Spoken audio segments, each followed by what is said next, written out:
What's up, everybody? It's Daniel Schmore here with you, and today I just wanted to talk with you about a topic that's going to definitely have a lot of differing opinions and could potentially be controversial for many reasons, politically,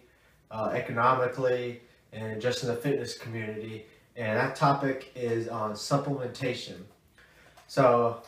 right now I'm going to ECU and I'm going to be getting my bachelor's degree in health fitness, and I've been taking a lot of classes that are, kind of opening my eyes up to some things that in regards to supplements, namely just putting the synthetic products into your body and the potential dangers that it can cause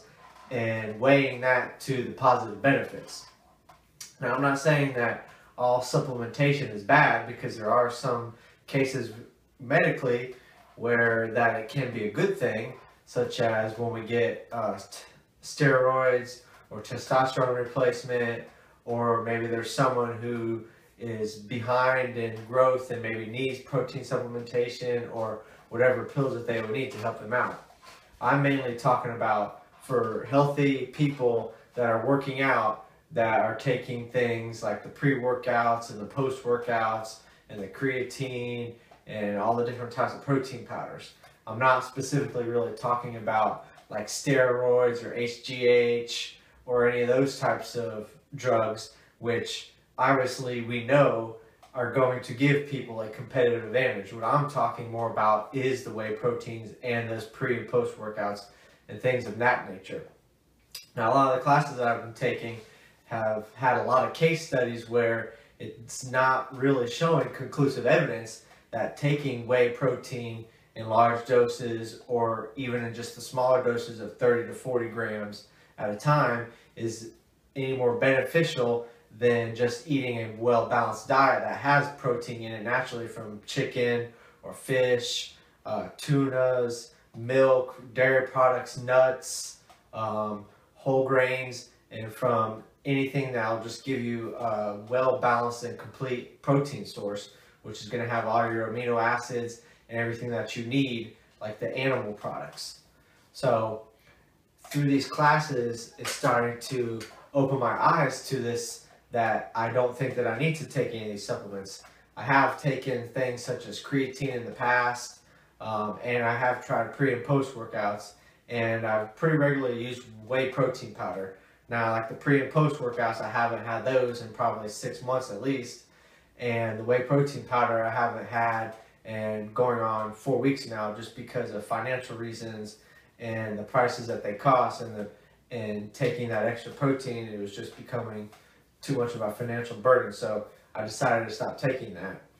Now, when I stopped taking it, I had the idea that I would eventually get it again, but I've come to the realization that I want to move forward and keep competing in the powerlifting without using supplementation, to go ahead and test my results, because I've been lifting long enough now that I have a good baseline and know what I've been able to accomplish taking whey protein, taking a creatine powder, whatever it may be, and I'm not convinced that I can't do better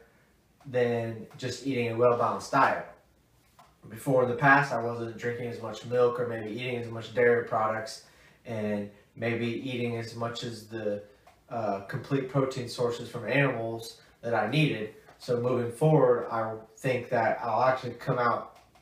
in a positive manner, because I'm going to be drinking more milk and eating a more complete and well-balanced diet. And instead of worrying about getting supplements, I'm going to be thinking more about what I'm actually putting into my body and what I'm eating. For those of you that maybe are interested in this topic, and maybe you thought to yourself the same things about the supplementation and the synthetic things that you're putting in your body, and maybe thought, well, maybe I don't need these, maybe you can take a look at this, and I'm going to track my progress and maybe do a couple parts and maybe 1, 2, or 3 month periods to be able to show progress that I'm having when I'm not using supplements. And I know that this could be a controversial topic, because it just has a lot of impact, because the industry is so large, and the marketing and the companies spend so much money on marketing products to people, and typically people in my range from 20 to 30 years old, and even the younger kids get involved in it. and I know there's a lot of big money in it. So that's one way that it can be controversial. And there's also going to be the people out there that are going to say, oh yeah, it definitely works and I wouldn't lift without it, and the pre-workout that gets me through my workout, and the post-workout I feel a difference, and I definitely know that it's working. But in all the studies that I've seen in my classes, specifically to creatine, in studies it has only showed that it's not a cause and effect relationship, but there's a correlation that maybe creatine can increase your performance by up to 1%. And if you think about the cost of it, and then the negative side effects of what it can have, such as dehydration, messing with your heart rate or blood pressure, or just putting too much creatine in your body not being able to process it efficiently, then if you think about those factors, is that possible 1% really worth it? And another study that we looked at in class that I thought was interesting was a placebo study that involved steroids. And in this study, they actually had two groups that were fit individuals that were on resistance training programs. And in one group,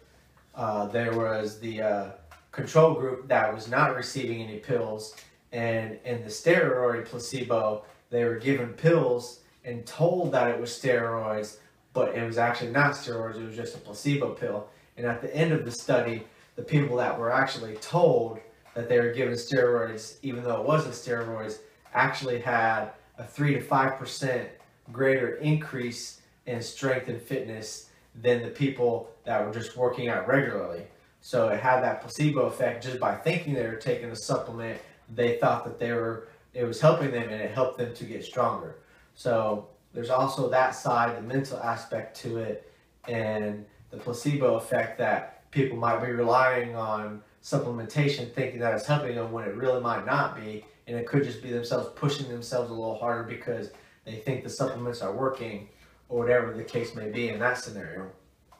So again, just to summarize, I wanted to let everybody know that might be watching my channel that I'm going to go ahead and move forward in competitive powerlifting without using supplements. And for those of you that are interested in it and maybe are thinking about the same thing, just keep checking back in and check my progress, and maybe it'll help you in your decisions moving forward. So hope you enjoy. Talk to you later.